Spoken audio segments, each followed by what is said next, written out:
નમસ્કાર, આપ જોઈ રહ્યા છો સ્પાર્ક ટુડે ન્યૂઝ. છોટાઉદેપુર આદિવાસી બાહુલ્ય ધરાવતો જિલ્લો, જે આદિવાસી સમુદાયનો લોકપ્રિય ખોરાક અડદ છે.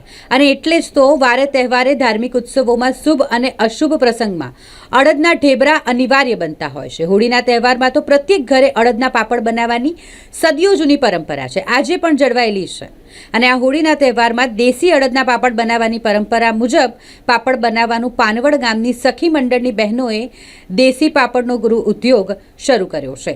1 લાખ રૂપિયાથી વધુનું વેચાણ 1.5 મહિનામાં તેઓએ કરી નાખ્યું છે. પાપડની માંગમાં સતત વધારો નોંધાતા પાપડ બનાવનાર મહિલાઓમાં ઉત્સાહનો સંચાર થયો અને આજે પણ મહિલાઓ ગીતો ગાતી પાપડ વણવાના કામમાં જોતરાઈને પાપડ વણતી રહે છે. અનેક કંપની પાપડની માર્કેટમાં ઉપલબ્ધ હોવા છતાં મહિલાઓના હાથ બનાવટના પાપડના સ્વાદને લઈને 1.5 મહિનામાં જ આ મહિલાઓએ 1 લાખ રૂપિયાનું ટર્નઓવર થઈ ગયું છે અને 20 જેટલી મહિલાઓ રોજગારી મેળવતી થઈ છે. મારું નામ રાઠવા કૈલાસબેનજી. હું મિશન મંગલમ યોજનામાં તાલુકો કવાંટમાં ક્લસ્ટર તરીકે પાનવડ સેજામાં ફરજ બજાવું છું.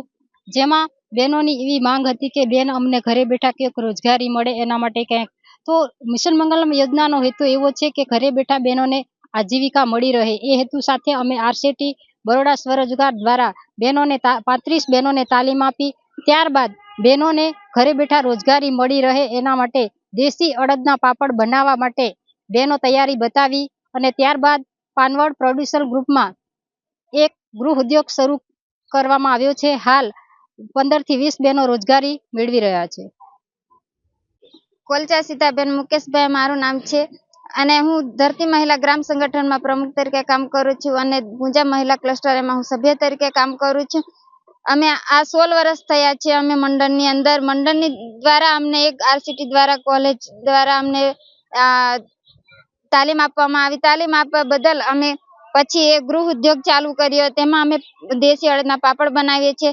જ્યારે એક મકાનની અંદર અમે પાપડ બનાવવાનું શરૂ કર્યું. બધા બહેનો અમે રોજગારી લઈએ છીએ અને ખૂબ સરસથી અમે બધા હળી મળીને રહીને ગીતો ગાતા જઈ અમે પાપડ બનાવીએ છીએ અને અમારું ઘર ગુજરાન ચલાવીએ છીએ.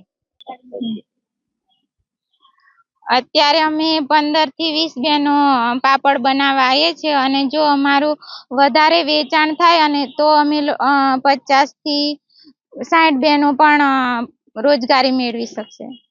બેન, ક્યારથી શરૂઆત કરીને કેટલા સમયમાં તમે સફળતા મેળવી? એક મહિનાથી અમે ચાલુ કર્યું હતું પાપડ બનાવવાનું અને એમાં અમારે 50,000 જેવાનું પાપડ વેચાયા છે.